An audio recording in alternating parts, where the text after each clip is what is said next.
back into the 90s when I worked with Congressman Wolf.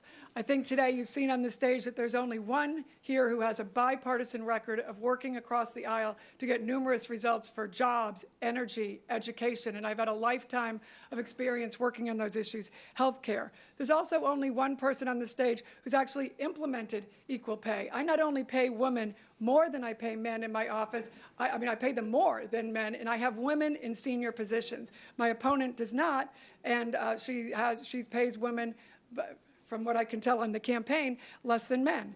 I am the person in this race who increased defense spending. My opponent wants to cut it, and not only wants to cut it, but is raising money on cutting our defense, which would decimate our economy and our region.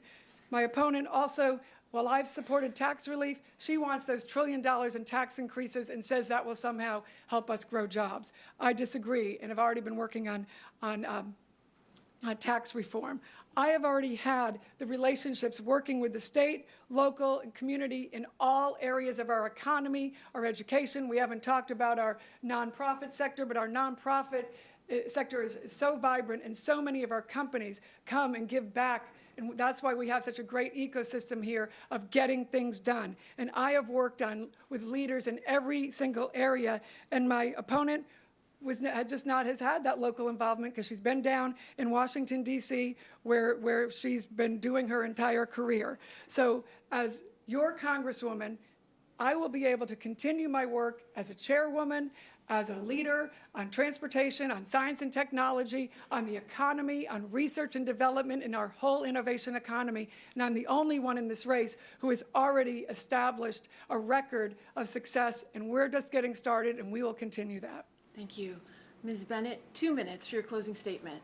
Thank you, Catherine, and thank you to the Northern Virginia Chamber of Commerce and to all the sponsors of today's debate. You know, on the campaign trail, my opponent likes to talk about making base hits. That's thinking small. America is a country of big ideas. We can do the big stuff. We've done it our entire history. We can solve the problems facing our country today. It's not a question of ability. It's a question of leadership. We need the right leadership with the courage to tackle the challenges head on. We need a Congresswoman not only willing to do the hard work, but to take the hard votes. We can build an economy that works for everyone, and yes, that includes equal pay for women.